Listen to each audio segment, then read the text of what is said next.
예, 안녕하십니까. 그 산업안전지도사하고 산업보건지도사 3과목에 해당되는 기업진단지도 과목입니다.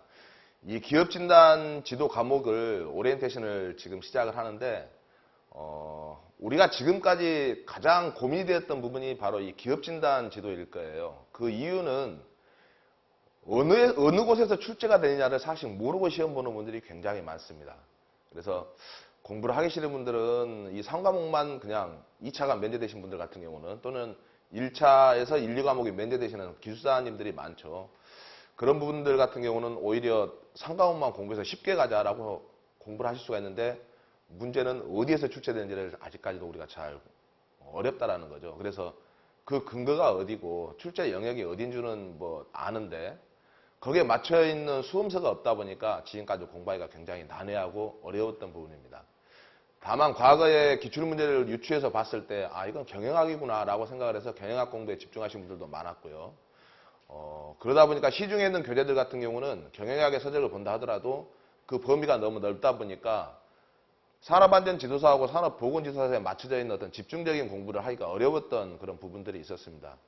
그래서 저도 교재를 쓸 때 꽤 수많은 서적을 읽었는데 핵심을 못 잡고 많이 힘들고 그 정확한 그 집중을 할 수 있는 그런 교재를 만들기가 어려웠던 부분들이 과거에 좀 존재를 했었어요.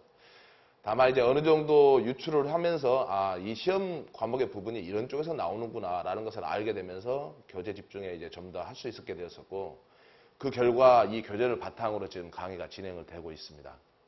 자, 여기서 우리가 생각할 게 먼저 경영학이라는 것을 먼저 생각을 한다면은 좀 잠시 잊어야 될 사항들이 있습니다. 그래서 이 오리엔테이션에서 우리가 산업안전지도사하고 산업보건지도사 3과목, 소위 말하는 지뢰죠. 지뢰고 핵폭탄까지는 아니지만 꼭 과락을 넘기가 어려운 그런 상황이다 보니까 그래 1과목과 2과목, 즉 법령과 안전 같은 경우는 산업안전 일반, 보건 같은 경우는 산업위생 일반에서 점수를 올리고 기업진단지도에서는 40점만 넘자, 꽈락만 넘자 그렇게 하게 되면 되는 것 아니냐라고 해서 1차 통과형으로 그렇게 운 좋으면 합격, 아니면 공부를 하더라도 쉽게 출제되면 합격. 그런 식으로 이제 우리가 공부의 방향을 잡았습니다.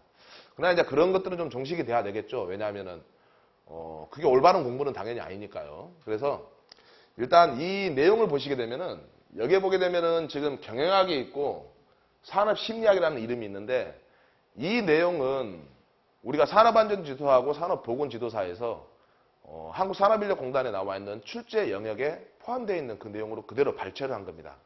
그렇다면은 경영학에서는 출제가 인적자원관리와 조직관리 그리고 생산관리를 출제를 하겠다. 그리고 산업심리학에서는 이런 것들을 출제하겠다라고 이야기를 했는데 가만히 보게 되면은 밑에서부터 보자고요.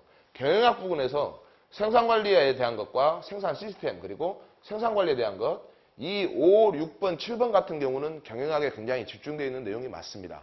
그래서 우리가 공부를 하게 되면 경영학에 관련된 공부를 하게 되면 이 부분을 많이 공부를 하죠. 물론 노사관계관리도 들어갑니다. 이 내용도 조금씩은 들어가는데 이쪽에서 문제가 많이 출제가 되면 쉬운 문제라고 우리는 생각을 합니다. 왜? 내가 경영학 쪽에 집중해서 공부를 했었으니까. 경영학에 관련된 시험으로 나와 있는 것들이 많죠. 노무사, 경영지도사, 기술지도사 여러 가지가 있는데 거기에 관련된 문제는 여기에서 일부밖에 되지가 않습니다. 올 100%가 아니다라는 거죠. 근데 가만히 들여다보면은 산업안전지도사하고 산업보건지도사는 이쪽 문제가 더 집중이 되어 있습니다. 오히려. 즉 산업심리학이라는 과목에 더 집중이 되어 있는데 산업심리학이라고도 하지만은 조직심리학이라고도 합니다. 그래서 영국 같은 경우는 이제 다른 용어로 쓰지만은 저희 나라 같은 경우는 우리나라 같은 경우는 미국을 따라서죠. 그래서 산업 및 조직심리학 그렇게 이야기합니다. 산업심리학과 조직심리학을 합힌 거고요. 영국 같은 경우는 그것을 직업심리학이라고 이야기를 합니다. 그래서 제목만 틀린 내용은 같은 건데 우리가 지금 공부해야 될 것은 경영학을 포함한 이쪽으로 공부가 집중이 되어야 정확한 출제 범위 안에 들어가 있습니다. 그래서 제가 이렇게 집필한 교재 같은 경우는 이걸 토대로 경영학이 같이 들어가 있는데 그 근거가 있습니다. 왜냐하면은 우리가 생각할 때 경영학이 먼저냐 산업심리학이 먼저냐라고 따지게 된다면 누구나 그냥 다른 분야 아니야? 라고 생각을 하는데 이 심리학에서 경영학이 파생된 것들이 많습니다. 물론 생산관리나 생산 시스템 같은 경우는 경영학 자체에서 만들어진 거지만은 산업심리학에서 경영학의 이 모든 인적자원관리를 포함한 노사관리, 조직관리라든지 이런 것들이 전부 다 심리학에서부터 시작을 해서 출발이었어요. 그 근거가 뭐였냐면은 우리는 과거에 1900년대 초에 세계 1차 대전을 겪었죠. 그 1차 세계대전 때 전쟁에 참여할 군인들을 선발했었습니다. 그런데 그 군인을 선발할 때 무조건 뭐 체력이 건강하고 체격이 좋고 뭐 총 잘 쏘고 그런 사람을 쓰는 것만 아니라 그래서 이제 전투병들이죠. 어떤 정보라든지 아니면 조직 체계 관리라든지 군의 어떤 체계 지휘 관리를 할 수 있는 사람들을 선발을 했을 때 경영학 쪽에 접근한 게 아니라 심리학자들이 먼저 접근을 해서 그 사람들을 선발하고 배치하는 것들을 먼저 하게 되는 평가 도구, 준거, 툴을 개발을 하게 된 겁니다. 그게 발전이 됐으면 좋은데 그게 발전이 안 되고 사장이 돼 버렸어요. 왜냐하면은 1차 전쟁이 끝나버렸으니까. 근데 1차 세계대전이 끝나고 나서 2차 세계대전이 다시 발발을 했을 때 그때 만들었던 자료가 본격적으로 이제 그 자료가 체계화가 되기 시작합니다. 그래서 2차 세계대전이 발생을 하고 거기에 맞춰서 그 도구들을 더 활용하면서 어떤 인재에 대한 선발이라든지 어떤 군인에 대한 그 평가 어느 정도 어떻게 배치를 할 것인가, 어떻게 조직 관리를 할 것인가가 심리학자들이 그때부터 본격적으로 이제 체계적으로 하게 되는 거죠. 그렇지만 전쟁이 계속 이어지지 않고 그것도 끝났죠. 2차 세계대전도. 그게 끝나고 나서 그때 체계화된 내용이 현재 기업에서 이제 적용이 되기 시작한 겁니다. 그때 기업에서 적용되는 게 그 사람을 대해서 특성을 알고 그 사람을 선발하고 그 사람을 어느 업무에 배치를 할 것인가, 그 직무를 어떻게 줄 것이고 그 직무를 평가할 때 어떤 준거로 평가를 할 것인가, 그리고 그런 조직이 더 성장하고 기업이 발전할 때면은 어떻게 관리를 할 것이고 조직 간의 어떤 갈등과 역할, 대립, 그리고 노사관계의 역할까지가 이제 심리학에서 발전을 하게 되는 겁니다. 그러다 보니까 이때부터 시작했던 내용이 경영학으로 접목이 됐었고 경영학에 접목된 내용이 우리가 알기로는 경영학에서만 나오는 거라고 생각을 하다 보니까 시험을 막상 봤을 때 이 부분에만 우리가 집중해서 공부를 하게 됐다는 거죠. 그래서 실제 문제를 봐보게 되면은 이 부분을 통해서 이쪽으로 갔었는데 우리는 결과에 나온 경영학의 일부분만 지금까지 시험을 보고 왔었다는 겁니다. 만약에 경영학만 나온다 한다면은 재무제표를 보는 것도 나와야 될 거예요. 당연히. 그리고 마케팅의 부분도 굉장히 집중적으로 나와야 될 것이고. 근데 그런 것들은 거의 출제 비중이 거의 없습니다. 이유는 뭐냐면은 산업안전지도사하고 산업보건지도사가 이쪽에 대한 것들이 더 집중이 되어 있는 거죠. 그런데 왜 귀찮게 산업안전지도사하고 산업보건지도사에 이렇게 기업진단지도라는 이름으로 힘겹게 심리학이라는 내용에 그 과목들이 들어가느냐라고 생각을 했을 때 안전과 보건이라는 과목이 심리하고 굉장히 가깝습니다.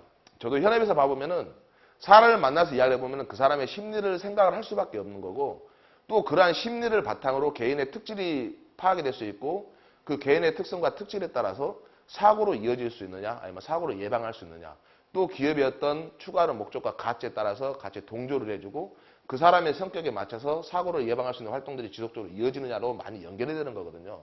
그래서 기업진단지도 같은 경우는 지도사의 입장에서는 어떤 기업을 상대로 컨설팅을 하고 지도 업무를 한다고 되면은 당연히 그 기업의 특성을 알아야 될 것이고 기업의 특성이 돈이 많이 버는 좋은 회사냐 나에게 부도를 안 내고 잘 결제를 해줄 수 있는 회사냐 그런 차원이 아니라 경영학적인 차원이 아니라 그 기업의 특성에 맞게끔 그 구조에 맞게끔 가치에 맞게끔 특성에 맞게끔 안전과 보건 쪽으로 지도를 할 수 있느냐라는 입장으로 본다면은 이 산업심리학 또는 조직심리학에서 맞춰서 경영학으로 연관되는 문제가 실질적으로 출제가 돼야 된다는 게 맞는 입장입니다.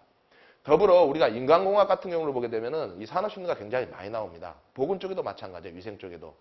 왜냐하면은 사람이 어떤 인간적인 특성이 일을 할 때 피로를 느낀다는 것 자체는 자기가 일이 재밌어서 그럴 수도 있지만은 본인의 성격상 피로를 느낄 수도 있고 사고를 유발할 수도 있거든요. 또 안전과 보건 같은 경우는 사고 예방을 하는 데 있어가지고 얼마나 적극적이냐 소극적이냐의 차이도 있을 수가 있는데 이 부분에서 우리가 시작하는 인간의 내면적에서 시작하는 원동력인 동기부여가 발생하게 됩니다. 근데 이 동기부여가 안전과 보건에서 나오는 동기부여가 아니라 원래 시초는 심리학에서 시작을 했던 거였죠. 그게 기업에 맞춰서 조직의 집단에 맞춰서 했던 게 조직심리학이고 산업심리학입니다. 그래서 출제 기준을 보게 된다면은 우리가 지금까지 공부했을 때 노무사 시험이라든지 경영지도사 시험에 나와 있는 또는 기술지도사 시험에 나와 있는 그런 쪽에 경영학 관련된 문제가 있다라면은 거기서 회계사도 마찬가지예요. 가만히 보게 되면은 경영학 문제는 있는데 산업안전지도사하고 약간 범위가 틀리고 약간 뭔가 우리가 풀 수 없는 그런 문제들이 있다라는 것은 결국은 지도사의 시작되는 근원이 되는 조직심리학이나 산업심리학의 관점으로 바라보는 공부가 아니라 경영학만 바라보는 공부이기 때문에 이 문제만 생각을 했다라는 거죠. 그래서 산업심리학, 이 기업진단지도 과목 같은 경우는 총 25문제 중에 뒤에 7, 8문제 같은 경우는 안전과 보건의 문제가 나오지만 그걸 뺀 나머지 15문제에서 18문제 사이 같은 경우는 이쪽에 맞춰져 있지만 경영학을 공부하신 분들 같은 경우는 이 부분에 몇 가지 문제만 맞추다 보니까 실질적으로 경영학 쪽만 집중해서 공부하신 분들은 이 기업진단지도 과목에서 잘 맞아 7, 8개밖에 안 된다는 겁니다. 물론 나머지는 찍어서다 보니까 40점 넘을 수가 있죠. 만약에 경영학 공부가 정말로 올바른 방향이고 또 올바른 그게 정확성이 있다라면은 그 공부를 했을 때 이게 당연히 못해도 60점 이상은 나와야 맞는 거죠. 또는 70점, 80점이 나와야도 맞는 그 과목이어야 될 것입니다. 근데 아무리 공부를 해도 40점 넘기가 어렵다라는 것은 뒤에 보건도 있고 안전이 있음에도 불구하고 40점이 넘기가 어렵다라는 것은 공부의 방향이 틀렸다라는 겁니다. 저도 이렇게 옷을 입고 있지만은 이 와이셔츠 단추를 채울 때 내가 급하다고 해서 빨리 다 아무리 한다 하더라도 이게 단추 순서가 틀리게 되면은 결국은 처음부터 풀어서 다시 해야 되죠. 그래서 급하더라도 순서에 맞게 차분히 한다라면은 올바르게 정확성이 있는데 우리가 공부도 마찬가지예요. 아무리 급하다고 해서 남들이 이야기하는 카더라 통신 소위 야 이거 경영학에서 이렇게 나오니까 그거 공부하면 된다 하더라. 물론 맞는데 출제되는 비중은 극히 높지가 않다라는 겁니다. 그래서 이 교재 같은 경우는 이 전체 심리학과 경영학을 토대로 전체적으로 같이 연결된 교재이다 보니까 여러분들이 이 부분을 이해를 하고 또는 조금 더 깊게 공부를 한다 하게 되면은 이 기업진단 지도에서만큼은 높은 점수가 있을 거라고 예상은 됩니다. 그렇지만 또 우리가 이 기업진단 지도가 쉽게 이야기하면은 1차 패스용이지 이게 2차, 3차에는 안 나온단 말이에요. 그래서 1차 패스용으로 이제 생각할 수는 있는 건데 그래도 공부는 해야 되겠죠. 자, 그렇다면은 산업심리학과 조직심리학에서 그렇게 시험 문제가 잘 출제가 된다라면은 어떤 내용을 다루고 있느냐를 지금 설명을 해보겠습니다. 이쪽 부분은 산업심리학에서 주로 이야기하는 거고 이쪽은 조직심리학에서 이야기하는 건데 글씨만 틀리지 실제 내용은 같습니다. 그래서 이 두 개의 박스 안에 있는 내용이 산업 및 조직심리학이라고 그냥 생각을 하시고 또는 조직 및 산업심리학으로 생각을 하시고 이 내용을 읽어보면은 종업원들의 개인차에 관련된 사항, 즉 사람마다 다 특성과 특질이나 그런 상황들은 다 틀려요. 성격도 틀리고 그런 관련된 상황에 대해서 그 사람들을 선발해서 어디에다가 배치를 하고 업무를 잘할 수 있도록 교육하고 또 그 사람들의 근무평가를 통해서 좋은 거 나쁜 거 개선하고 추가적으로 교육할 것인가 무엇을 할 것인가라는 인적자원관리가 들어가는 거죠. 경영학에서 이야기하는 HR입니다. 그리고 선발과 배치에서는 선발했다라면은 교육을 어떻게 하고 또 교육은 새로운 프로그램은 우리 기업에 맞춰서 어떻게 개발해서 적용을 할 것인가. 그리고 그러한 직무들을 그 사람들이 했을 때 어떻게 직무를 잘할 수 있고 그 직무의 특성은 무엇이고 그 직무를 평가하는 방법과 파악하고 직무를 잘했다라면은 어떻게 점수를 주고 어떻게 평가를 해서 그 사람의 인사평가에 반영을 할 것인가라는 내용이 어찌 보면 산업심리학의 내용이 있습니다. 가만히 들어오면 이제 경영하고 헷갈리기 시작하는데 헷갈리는 게 아니에요. 어차피 조직 및 산업심리학이 또는 산업 및 조직심리학이 경영학을 만들게 인적자원관리를 하게 된 그 근본이기 때문에 내용이 뿌리가 같습니다. 준거라는 게 있는데 우리는 준거라는 이름이 많이 혼동이 돼요. 어떤 평가를 하기 위해서 그 평가를 할 수 있는 측정 기준이 되는 것을 준거라고 이야기를 합니다. 우리 뭐 고등학생들 보게 되면 자녀분들도 있고 또는 여러분들도 다 고등학교 시대 지났다면 대학을 가기 위해서 시험을 봤다라면은 그 시험 자체가 어떤 그 평가의 도구가 되는 거고 평가의 도구가 어떤 준거가 되는 건데 예를 들어서 평가를 하는 준거가 뭐냐 대학 수능 볼 때 이러이러한 과목에 어느 정도의 그 객관식이냐 주관식이냐 듣기 평가냐라는 식으로 시험을 보는 방법이 평가의 준거가 될 수 있는 거죠. 그럼 평가의 기준은 무엇이냐? 그 시험을 봤을 때 몇 점 이상이 되게 되면은 합격, 몇 점 미만이면은 불합격해서 점수를 이야기한다라면은 그게 수치화된 기준이 되는 것이죠. 그래서 준거라는 것은 그런 도구라든지 방법이라든지 평가를 하게 되는 어떤 기준이 되는 그런 것들을 다 포함하고 있는 좀 약간 기준보다는 폭이 넓은 그런 우리가 그걸로 생각할 수 있는데 쉽게 말하면 그냥 평가를 하는 기준이구나라는 걸로 이해를 하셔도 충분합니다. 그래서 준거라는 어떤 평가를 했을 때 예측이 되는 어떤 그런 구성 요소들이 무엇이냐 그리고 그걸 가지고 평가를 해서 이 사람이 좋은 점수냐 낮은 점수냐 인사적으로 결정을 해야 되겠죠. 그리고 각 조직별로 그 사람들이 기업 발전하기 위해서는 조직학습도 필요할 것이고 개인적으로나 조직별로나 직무 수행에 대한 관리도 필요한다는 게 산업심리학에서 이야기하는 어떤 그 내용들입니다. 그렇다면 조직심리학에서는 뭐냐면은 이 조직 내에는 개인 및 집단도 있고 팀도 있는데 뭐 이러한 행동들이 그 조직, 어떤 기업으로 생각한다면은 그 기업이 어떻게 발전을 하느냐, 이익을 내느냐, 조직의 효과성이 어떤 이익성에 좀 부여가 되는 거거든요. 거기에 미치는 영향들이 무엇이고, 그러한 조직 효과성이 어떤 우리가 일을 할 때 직업이나 작업에 대해서 생활에 어떤 변화가 이루어질 수 있는지, 개인적으로 만족도가 높아지는 건지, 거기서 동기부여가 더 될 수가 있는 것들인지도 같이 다루고 있고요. 조직에 대해서 이제 팀과 팀워크인데, 여기서 이야기하는 집단에서 보게 되면은 집단과 팀은 약간 다른 의미로 우리가 이 심리학에서는 공부를 하셔야 됩니다. 집단은 그냥 사람들이 모여 있는 거죠. 개모임도 그렇고 동호회도 집단이에요. 사람이 모여 있으면 집단이지만은 팀은 같은 집단이다 하더라도 어떤 업무적으로 특성을 가지고 그 목표를 이루기 위해서 목표가 뚜렷한 집단을 팀이라고 우리는 그렇게 규정을 하고 있습니다. 그래서 어떤 일을 하기 위해서는 팀이 형성되고 그러한 집단이 형성된다면은 그 목표를 달성하기 위해서 좋은 일만 있는 게 아니라 사람 간의 갈등도 있고 그 역할에 대한 어떤 그 서로 조정이 필요할 수도 있는 것도 있겠죠.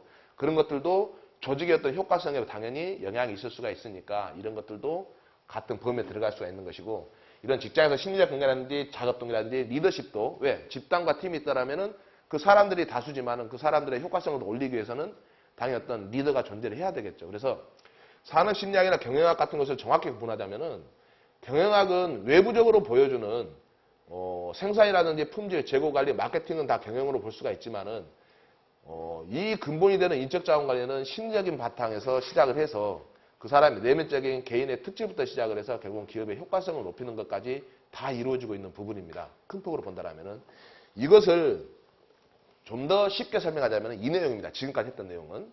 즉 여기서부터 시작을 하는 거죠.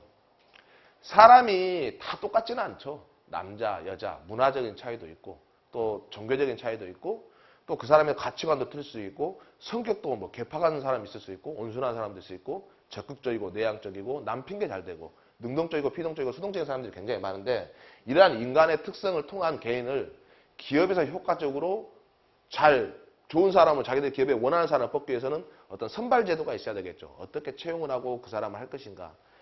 물론 선발할 때 평가 방법도 많이 있을 것이고 어떤 그 평가의 어떤 기준이 되는 것도 있을 수가 있을 것이고, 평가를 할 때 이 사람이 좋은 사람을 뽑았는데 나의 착각과 오류에 있어서 잘못된 사람을 뽑을 수도 있을 것이고, 또 내가 잘못된 판단에 따르면 그런 평가 오류가 무엇인가라는 것들도 같이 담고 있는 거죠.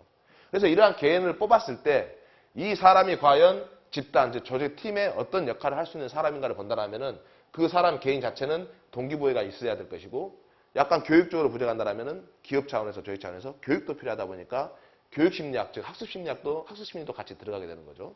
그리고 그 사람에 대해서 교육의 효과라든지 업무 수행 능력에 대한 것들이 평가가 이루어졌을 때 평가가 잘 된다라면은 그 사람은 뭐 우리가 필요한 인재니까 계속 사용하는 건데, 그렇다면 평가가 정확히 이루어질 수가 있느냐라는 신뢰성과 타당성에 통하는 어떤 예측 배인까지 같이 설명이 되는 게 심리학과 경영학에서 들어가는 인적자원 관리에 같이 들어가는 것들입니다. 그리고 그 사람들에게 올바른 장소에 배치를 해야. 예를 들어서 나는 사무직에 정말 잘하는데 갑자기 다른 사무직하고 상관없이 현장에서 일을 하려면 기업의 효율은 확 줄어들 수 있겠죠. 또는 어떤 사람 같은 경우는 자기가 손재주가 좋아서 현장에 있어서 기계를 만드는 걸 너무 좋아해요. 근데 그 사람은 사무직에 놔두면 가만히 앉아있는 것을 못하는 성격이에요. 그 사람의 특질을 파악해서 기업의 어떤 효과성을 높이기 위한 적정한 곳에 그 사람이 원하는 곳에 배치를 할 수 있다라면은 기업은 결국은 발전할 수 있는 그런 탄력성이 굉장히 높을 수가 있는 거죠.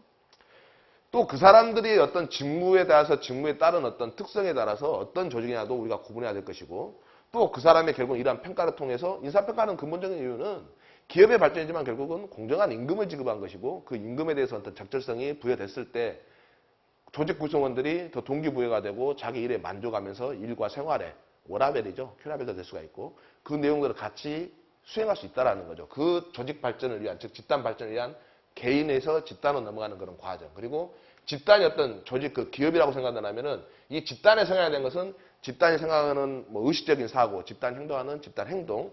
그리고 이러한 집단이 있다라면은 누군가 리더에 따라서 리더십에 어떻게 따라서 그 집단이 행동할 수 있는가 여러 가지 관리 기법들이 많이 있겠죠. 더불어 그러한 리더가 리더십이 있다라면은 과거에 우리는 리더십을 어떻게 규명을 했었었고, 리더라는 것은 어떤 식으로 정의를 했었는데 하다 보니까 우리가 생각하는 리더라는 게 무조건 목소리 크고 잘생기고 힘세고 덩치 좋고 카리스마적인 그런 리더만이 리더가 아니었구나. 지금의 현대사회에서는 현재 종업원들과 리더와의 소리와 교통이 있어야만 그게 리더였구나. 우리가 알고 있었던 것은 강압적으로 지시하는, 그리고 강제로 하게 되는, 동기부여가 없이 의무적으로 할 수밖에 없는 것은 리더가 아니라 약간 끌고 가는 강제적인 게 있구나. 그래서 우리는 헤드십이라고 규명을 할 수도 있겠구나라고 해서 리더십과 헤드십에 규명을 하고 리더십의 좋은 점, 장단점, 리더십의 유형들을 많이 해서 관련 이론학자라든지 아니면 연구 이론들 그리고 그 이론들에 대한 내용이 무엇인가도 같이 담고 있는 게 리더십 이론입니다. 또 이런 조직에서는 갈등이 발생할 수가 있죠. 사측과 노측의 노사관계가 갈등이 발생할 수 있고 여기서도 이제 슬슬 경영학으로 넘어가는 거죠. 그러한 조직 구조를 포함해서 이러한 조직이 잘 발전하려면 이제 잘 만들고 그 물건이 잘 계속 유지될 수 있도록 품질 관리 유지를 하고 또 잘 팔아서 이익을 벌여야 되겠죠. 그래서 이 부분의 경영학적인 내용까지 같이 담고 있는 게 시작이 여기에서부터 여기까지 가고 있는 거죠. 즉 조직하고 산업심리학부터 시작을 해서 경영학까지 가고 있는 거고 실제 우리가 방향을 못 잡고 공부하는 것은 이 경영학만 현재 공부를 하고 있다라면은 잘못된 공부를 하는 겁니다. 그래서 지금 오리엔테이션 하는 이유는 과거에 경영학만 보면 된다더라라고 했을 때에는 물론 되긴 됩니다. 왜 사입점만 넣으면 되니까. 그래서 사입점 넣는 게 높은 점수라고는 좀 생각하지 마시고 지금 현재까지 여 밑에 있는 자료들은 시중에 그런 교재가 없어요. 그러다 보니까 그러한 교재를 바탕으로 과거에 우리가 산업안전 지도사와 산업보건 지도사의 기출문제를 풀이를 했을 때 풀이가 안 되는 이유가 그겁니다. 그래서 이제 저 같은 경우도 집필을 하고 나서 과연 이 책으로, 이 교재로 산업안전 지도사 기출문제하고 보건지도사 기출문제에서 기업진단 지도가 풀이가 되느냐라고 고민을 했을 때 막상 풀이를 해봤더니 교재에 담겨진 내용으로 한 70% 정도는 풀이가 가능했었어요. 물론 좀 더 업데이트되고 계속해서 지금은 더 높은 퀄리티로 올라가고는 있지만은 모든 문제를 100% 다 풀이를 할 수 있는 교재를 만든다라면은 아마 교재는 백과사전이 될 겁니다. 그것은 올바른 교재는 아니라고 저는 생각을 해요. 그래서 추가적으로도 공부하거나 추가적인 자료가 계속 발생한다라면은 그 내용은 제가 카페라든지 물샘닷컴 홈페이지에 계속 업로드를 할 예정이고요. 또 우리가 교재에서 다루지 못한 부분들의 추가적인 설명이 있다는 것은 기출문제를 통해서 그 기출문제에서 우리가 반영이 되지 않는 것도 있다라면은 추가적인 자료를 만들어서 계속 피드백을 할 그렇게 계획이 있습니다. 그래서 여러분들 같은 경우는 이 기업 진단 지도의 과목이 생소할 수 있다는 것들 느끼기는 하지만은 그것은 과거에 그랬었고 향후 하는 그 내용에 대해서는 그렇게 생소하지 않고 조금만 이해를 한다라면은 뭐 크게 어렵지는 않을 거라고 저는 판단이 되면서 또 가장 좋은 공부 방법은 이 교재를 다 외워버리면 돼요, 통째로. 그러면 아마 70점은 맞을 겁니다. 근데 외우는 게 너무 어려울 수도 있죠. 그래서 제가 하는 강의는 그 핵심을 짚어주면서 과거 이런 문제가 출제되었던 경향이 있고 이런 것은 이렇게 풀었어야 되는 것들이며 또 이거 외에 앞으로도 출제될 수 있는 내용은 이런 것도 출제될 수 있다는 것을 이제 예상을 하면서 그렇게 강의를 진행할 계획이 있습니다.